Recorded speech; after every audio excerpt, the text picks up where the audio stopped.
Good morning बच्चों, कैसे हो आप सब। आप सभी का स्वागत है जागृति क्लासेस के ऑनलाइन लर्निंग प्लेटफॉर्म पर, जहां हम कर रहे थे पी ब्लॉक तत्व। बहुत ही इंटरेस्टिंग टॉपिक है और बहुत ही बढ़िया टॉपिक है। बढ़िया टॉपिक इसलिए माना जाता है कि ज़्यादातर क्या करते हैं, अपने इसे को छोड़ देते हैं। पर ध्यान रखने वाली बात यह है कि जितना ये टफ लगता है उतना ये आसान है, क्योंकि इसमें फिक्स क्वेश्चन आते हैं, ज़्यादा माथापच्ची नहीं करनी पड़ती। क्लियर। तो लास्ट क्लास में बच्चों अपने क्या किया था, जो पी ब्लॉक तत्व था, जितने भी अपने पास वर्ग थे उनका क्या किया था, इंट्रोडक्शन किया था। क्लियर। आज करेंगे इस वर्ग को अपने और ज़्यादा गहराई से। तो पहला वर्ग है अपने पास वर्ग 15। कौन सा है? वर्ग 15, जिसे बोलते हैं नाइट्रोजन परिवार। नाइट्रोजन परिवार या नाइट्रोजन फैमिली। ठीक है। अब वर्ग जो 15 के तत्व है उन्हें क्या बोला जाता है? निकोजन्स बोला जाता है। क्या बोला जाता है? निकोजन्स बोला जाता है। होता कारण क्या है? कारण यह है, वर्ग 15 के तत्व 15 के तत्व ब्रैकेट में लिखेंगे नाइट्रोजन को छोड़कर। वर्ग 15 के तत्व नाइट्रोजन को छोड़कर, ठीक है, हाइड्रोजन के साथ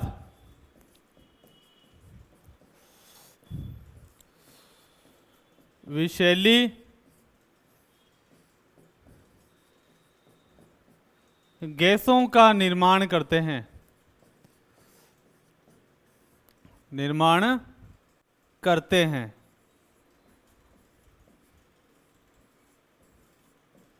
क्लियर। इसलिए इन्हें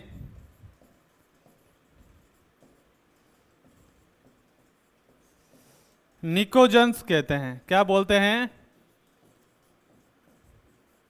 निकोजन्स कहते हैं। जैसे अपने पास उदाहरण लें, कौन कौन सी गैसें अपने पास? PH3 फॉस्फीन, ASH3, आर्सीन, ठीक है, एंटीमनी हाइड्राइड, ये सारी क्या विषैली गैसें हैं। क्लियर। तो याद रखना है कि वर्ग 15 के तत्व हाइड्रोजन को छोड़कर, ठीक है, क्या नाइट्रोजन को छोड़कर हाइड्रोजन के साथ विषैली गैसों का निर्माण करते हैं, इसलिए इन्हें क्या बोला जाता है? निकोजन्स बोला जाता है। क्लियर। आसान है, कोई दिक्कत वाली बात नहीं। सेकंड पॉइंट आता है इलेक्ट्रॉनिक विन्यास, जो सबसे इंपॉर्टेंट भी माना जाता है। क्या है? इलेक्ट्रॉनिक विन्यास। सबसे ज्यादा क्वेश्चन है, देखो कोई भी वर्ग होता है उसकी कुछ खास विशेषताएं होती है जिसमें से क्वेश्चन आते हैं। तो इस वर्ग में से ज्यादातर क्वेश्चन अपने पास इसी में से आते हैं, वर्ग, ठीक है। तो अपने पास इलेक्ट्रॉनिक विन्यास इसकी विशेषता है। तो अपने लिख देते हैं वर्ग 15 के तत्वों का सामान्य इलेक्ट्रॉनिक विन्यास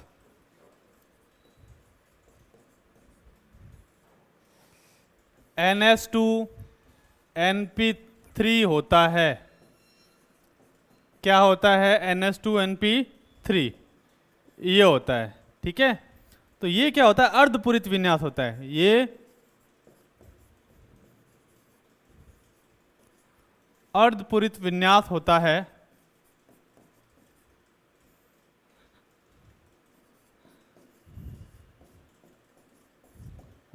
ठीक है। और अर्धपूरित विन्यास होने के कारण ये स्थायी होता है। क्लियर। जो कि स्थायी विन्यास है। क्या है बच्चों? स्थायी विन्यास है। आसान। तो ये दूसरा पॉइंट हो गया इलेक्ट्रॉनिक विन्यास। अब बात करते हैं परमाणु आकार की। किसकी बात करते हैं? परमाणु आकार। और परमाणु आकार के बाद में अपने बात करेंगे जस्ट आयनन ऊर्जा। ठीक है। अब परमाणु आकार की बात करते हैं। परमाणु आकार यानी तीसरा पॉइंट हो गया ये। दो, तीसरा, इसके ऊपर वाला दूसरा था इलेक्ट्रॉनिक विन्यास। ठीक है, याद रखने, पॉइंट वाइज लिख लेते हैं। तो अब बताओ बच्चों होता क्या है। जैसे अपने वर्ग में ऊपर से नीचे जाएंगे तो क्या होता है, कोशों की संख्या बढ़ जाती है। कोशों की संख्या बढ़ेगी तो परमाणु आकार क्या हो जाएगा, बढ़ जाएगा। तो अपने लिख देते हैं कि वर्ग में ऊपर से नीचे जाने पर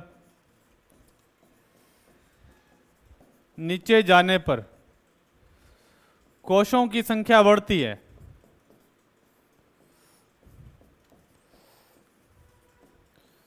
संख्या बढ़ती है जिससे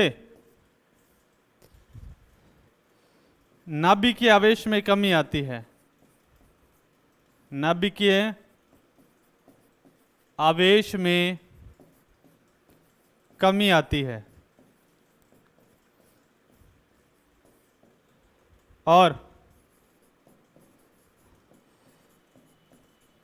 परमाणु आकार बढ़ता है वर्ग में ऊपर से नीचे जाने पर। ठीक है, तो मैं यहां लिख देता हूं, परमाणु आकार का बढ़ता क्रम। तो ये अपने पास वर्ग आएगा। ठीक है, पहले अपने पास नाइट्रोजन, फास्फोरस, आर्सेनिक, उसी टाइप से एंटीमनी आ जाएगा अपने पास। ठीक है, उसमें कोशों की संख्या और बढ़ेगी तो आकार भी क्या हो जाएगा, बढ़ जाएगा। नीचे आ जाएगा बिस्मथ। तो सबसे छोटा आकार किसका, नाइट्रोजन का, उसके बाद में फास्फोरस का बढ़ गया, फिर आर्सेनिक और बढ़ा, फिर एंटीमनी और सबसे बड़ा आकार बिस्मथ का। ये है आकार का। तो आपके पास सिंपल सा क्वेश्चन आ गया, वर्ग 15 के तत्वों के आकार का बढ़ता हुआ क्रम लिखो। तो आसान सा अपने पास आंसर है। क्लियर, इजी है, कुछ नहीं बच्चों, इस चैप्टर में बहुत ही आसान है ये चैप्टर। ठीक है, अब आयनन ऊर्जा, चौथा पॉइंट अपने पास। फोर्थ पॉइंट है वो है आयनन ऊर्जा। क्या है बच्चों, आयनन ऊर्जा, शॉर्ट में क्या बोलते हैं, आईपी। ठीक है, अब आपको पता है कि 11th क्लास में आपने पढ़ रखा होगा कि इस इलेक्ट्रॉन को बाहर निकालने के लिए जितनी ऊर्जा देनी पड़ती है वो क्या कहलाती है, आयनन ऊर्जा कहलाती है। ठीक है, नाभिक आवेश जितना ज़्यादा होगा वो उतना ही ज़्यादा खींच के रखेगा, यानी इलेक्ट्रॉन निकालने के लिए मुझे ज़्यादा ऊर्जा की आवश्यकता है फिर। क्लियर, तो इसका मतलब ये हो गया कि आयनन ऊर्जा किस पर निर्भर कर रही है, नाभिकीय आवेश या परमाणु आकार पर। आयनन ऊर्जा व्युत्क्रमानुपाती होती है परमाणु आकार के। परमाणु आकार, परमाणु आकार बढ़ेगा, परमाणु आकार बढ़ेगा तो आयनन ऊर्जा कम हो जाएगी। परमाणु आकार कम होगा तो आयनन ऊर्जा बढ़ जाएगी। देख लेते हैं, सिंपल था है। क्लियर, अब देखते हैं यहां पर। ठीक है, ये अपने पास नाइट्रोजन का आकार छोटा, फिर फास्फोरस का आकार, आर्सेनिक का आकार और बड़ा। ठीक है, एंटीमनी का आकार और बढ़ गया।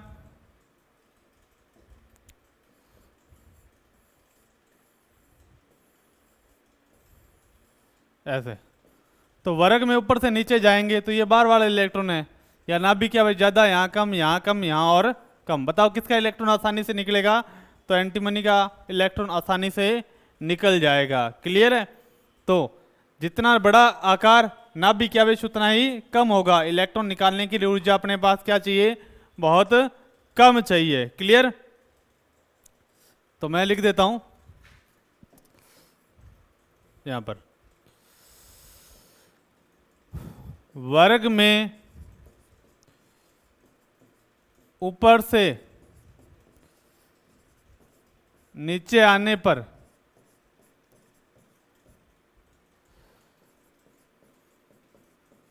परमाणु आकार में वृद्धि होती है,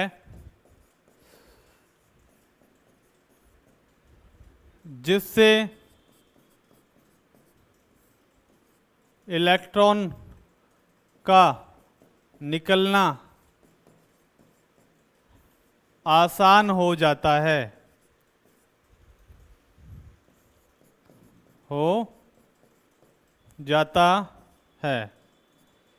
क्योंकि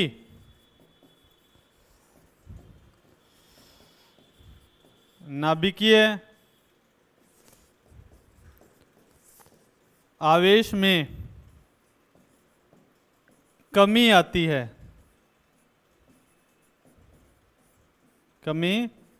है, तो देखो जितना छोटा आकार उतनी ज़्यादा आईपी, जितना बड़ा आकार उतनी कम आईपी, यानी इलेक्ट्रॉन यहाँ आसानी से निकल जाएगा। क्लियर? तो मैं लिख देता हूं कि वर्ग 15 के तत्वों की आईपी का घटता क्रम, सबसे ज़्यादा आईपी किसकी होगी? जिसका छोटा साइज होगा। नाइट्रोजन की आईपी सबसे ज़्यादा, उसके बाद में फास्फोरस, उसके बाद में आर्सेनिक, उसके बाद में एंटीमनी, और सबसे लास्ट में आता है बिस्मथ। तो बिस्मथ की जो साइज होती है सबसे बड़ी होती है, इसलिए इसका इलेक्ट्रॉन बहुत ही ज़्यादा आसानी से निकल जाता है। क्लियर? अब बात करते हैं विद्युत ऋणात्मकता। विद्युत ऋणात्मकता किस पर निर्भर करती है? आकार के समानुपाती होती है, यानी जितना छोटा आकार होगा उतनी ही ज़्यादा विद्युत ऋणात्मकता होती है। क्लियर? तो अपने पास इस पॉइंट को करेंगे अपने 5 नंबर पॉइंट है, 5 नंबर पॉइंट है अपने पास, और इसमें लिखेंगे विद्युत ऋणात्मकता। तो विद्युत ऋणात्मकता किस पर निर्भर करती है? आकार पर।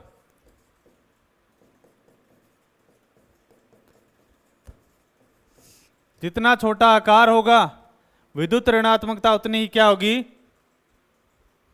ज्यादा होगी। क्लियर? तो विद्युत ऋणात्मकता सिंपल सा अपने पास कॉन्सेप्ट है। तो विद्युत ऋणात्मकता 1/, परमाणु आकार। तो विद्युत ऋणात्मकता व्युत क्रमानुपाती 1/, परमाणु आकार, यानी विद्युत ऋणात्मकता और आईपी एक जैसे ही होंगे। ठीक है?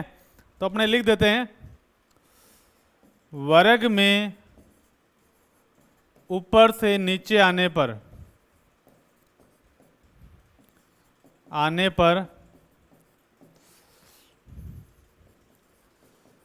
आकार में वृद्धि होती है,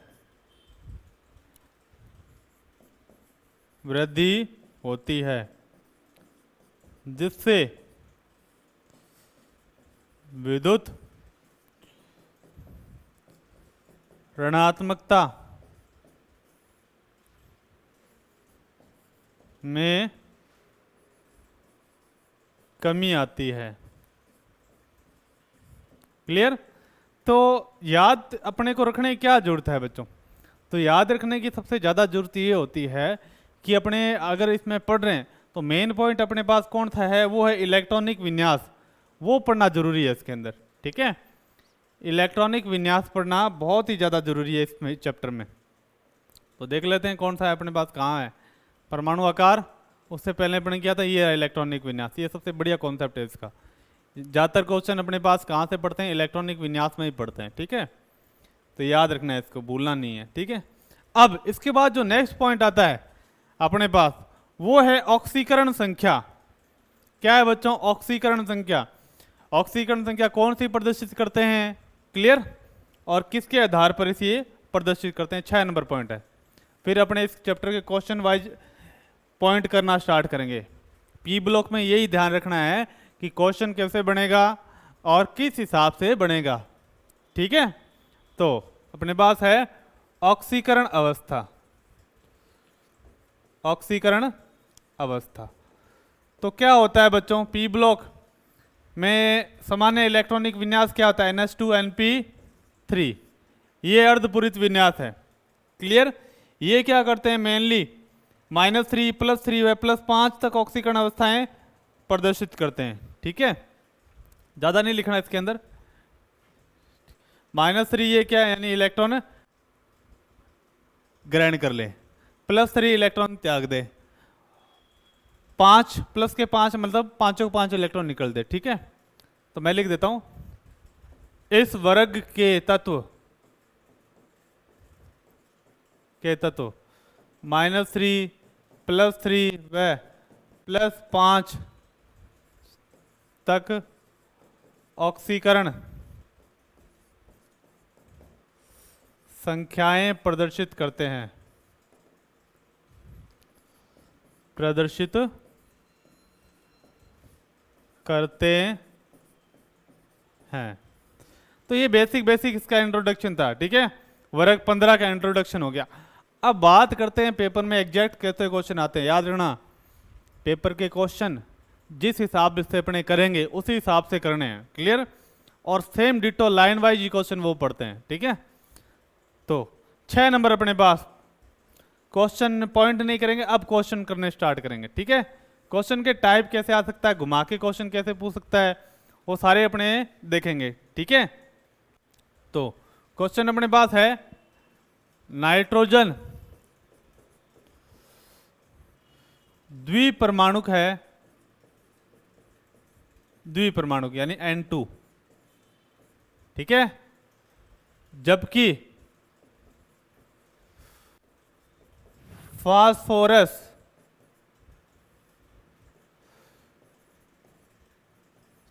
चतुष्क यानी P4 है। क्यों? क्लियर, या ये क्वेश्चन किस हिसाब से पूछा जाता है, या क्वेश्चन इस हिसाब से पूछा जाता है, 3 टाइप से आता है। ठीक है, नाइट्रोजन में श्रृंखलन का गुण, नाइट्रोजन में श्रृंखलन का गुण फास्फोरस से कम होता है।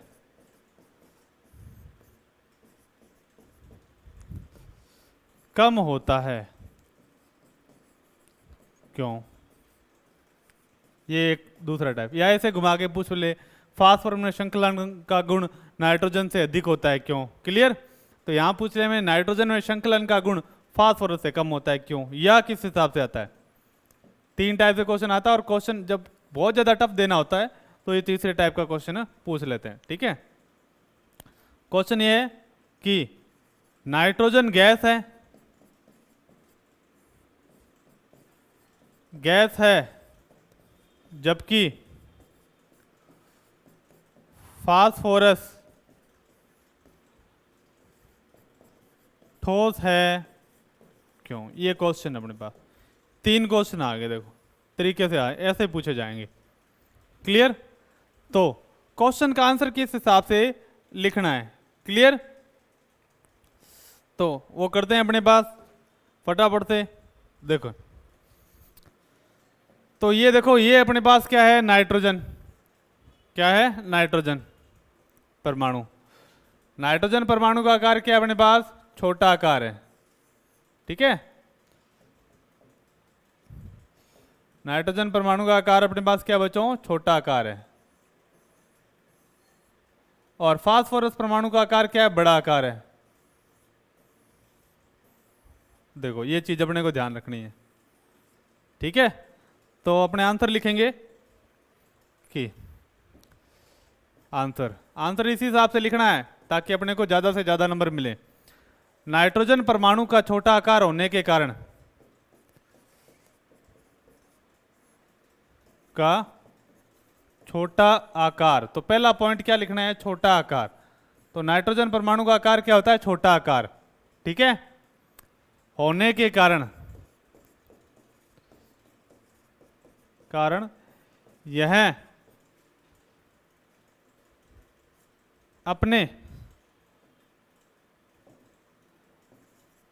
अपने दूसरे नाइट्रोजन परमाणु के साथ सिग्मा बंध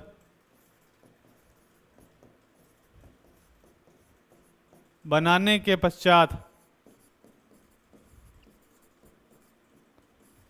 तो नाइट्रोजन परमाणु का क्या होता है, आकार छोटा होता है। इसलिए क्या होता है कि ये क्या होता है कि एक सिग्मा बंध बना लेता है और दूसरा एक सिग्मा बंध बनाने के बाद पी पाई अतिव्यापन कर लेता है। क्लियर। तो पश्चात पी पाई अतिव्यापन के द्वारा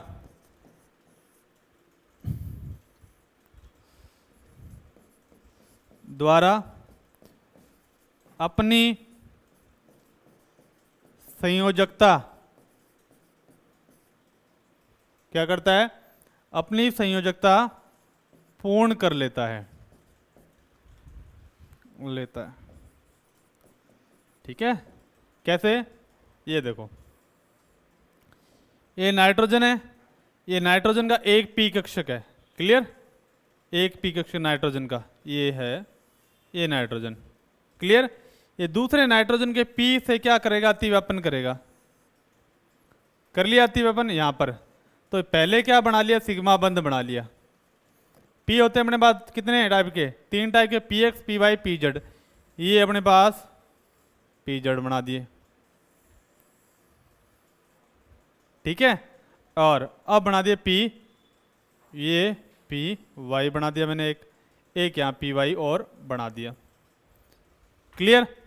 एक ने तो सिग्मा बना लिया, दूसरे ने क्या बना लिया, पाई। एक पाई इसने बनाया और एक पाई इसने बनाया। ठीक है, अगर पी कक्षक पाई बंध बनाते हैं तो इसे बोलते हैं पी पाई अतिव्यापन। तो ये सारे क्या बन रहे हैं, पी पाई अतिव्यापन। क्लियर। तो ये अपने पास नाइट्रोजन है, ये नाइट्रोजन परमाणु पहले क्या किया, सिग्मा बंध बनाया, फिर 2 पाई बंध बन गए, यानी पी पाई बना दिया।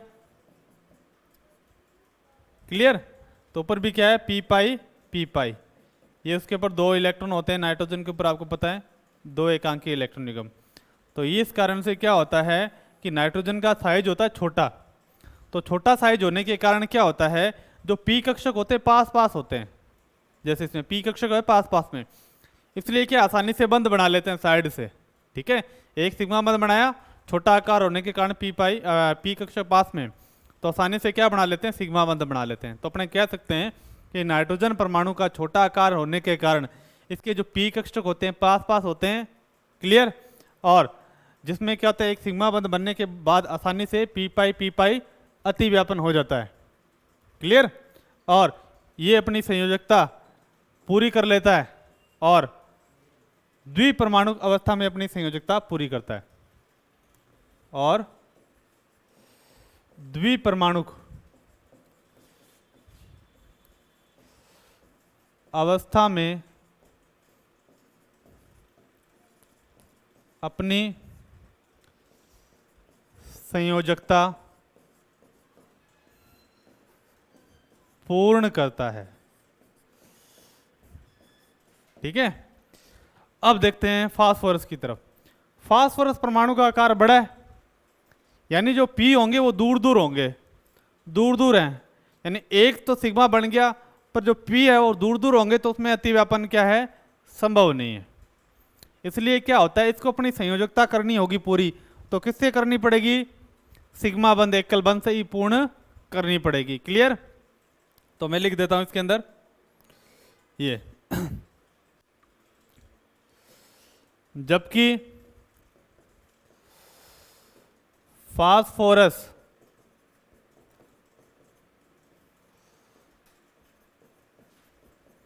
परमाणु का आकार बड़ा होने के कारण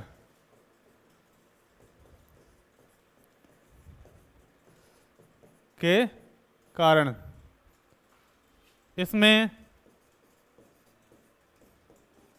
एक सिग्मा बंध बनने के बाद के पश्चात पी पाई अतिव्यापन संभव नहीं हो पाता, अतिव्यापन संभव नहीं हो पाता है। इसलिए यह अपनी संयोजकता चतुष्क परमाणुक, जैसे क्या बोलते हैं P4 अवस्था में पूर्ण करता है, अवस्था में पूर्ण करता है। ये बहुत ही इंपॉर्टेंट है एक क्वेश्चन, ठीक है। ये तो बन गया अपने पास पहले क्वेश्चन का आंसर, ठीक है। और इसकी संरचना कैसी होती है बच्चों, देखो फास्फोरस, ये है अपने पास फास्फोरस, ये फास्फोरस, ये चार फास्फोरस, ये सिग्मा बंध, ये सिग्मा बंध, ये सिग्मा बंध, एक फास्फोरस तीन बंध बनने चाहिए, ठीक है। तो ये तीन बन गए देखो। तो ये बोलते हैं P4 अवस्था, क्या P4 अवस्था, जिसे बोलते हैं चतुष्क परमाणुक अवस्था, ठीक है, चतुष्क परमाणुक अवस्था। क्लियर। अब दूसरे क्वेश्चन की तरफ चलते हैं अपने। दूसरे क्वेश्चन में क्या पूछा है कि नाइट्रोजन में श्रृंखलन का गुण, क्या श्रृंखलन का गुण फास्फोरस से कम होता है। देख लो फास्फोरस में क्या है, चार फास्फोरस के परमाणु जुड़ते हैं और एक श्रृंखला के रूप में बंध बनाते हुए जाते हैं। तो चार जुड़े हैं तो श्रृंखलन ज्यादा है, और नाइट्रोजन में कितने जुड़े हैं, दो ही जुड़े हैं, तो श्रृंखलन क्या है, कम है। देखो दो ही जुड़े हैं, N2 रूप में पाया गया। ये किस रूप में, N2 में। N2 है दो, P4 है तो कितने हैं, चार। क्लियर।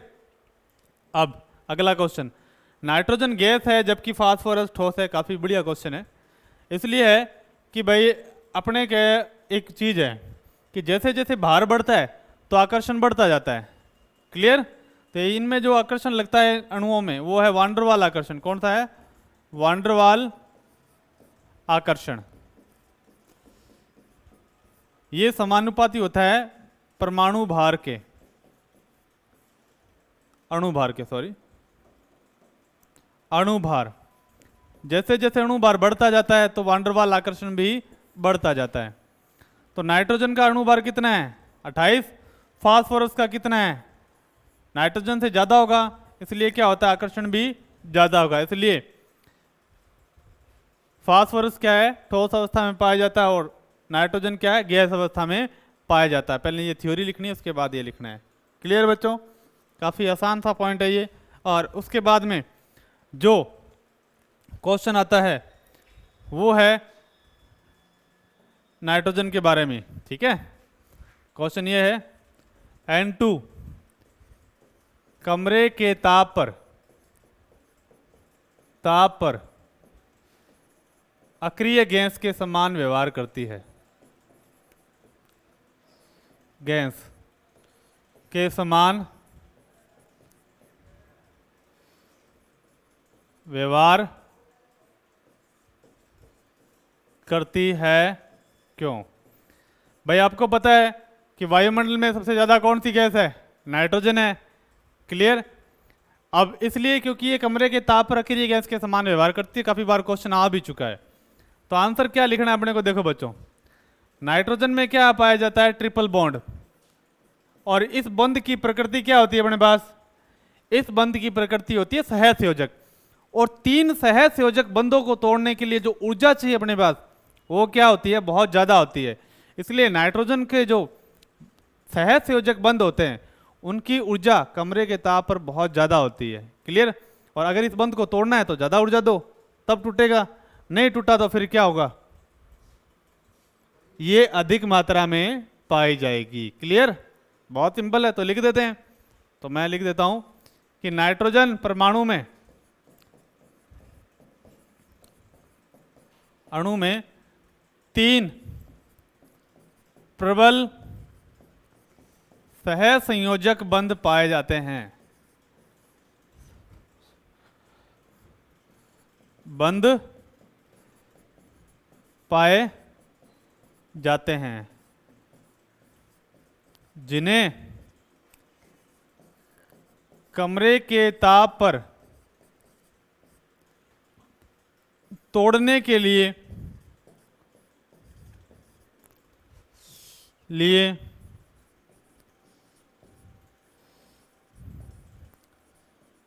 अधिक ऊर्जा की आवश्यकता होती है।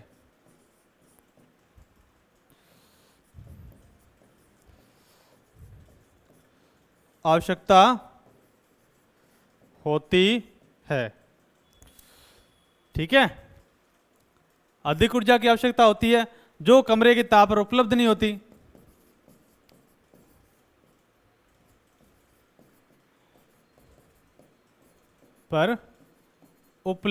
होती।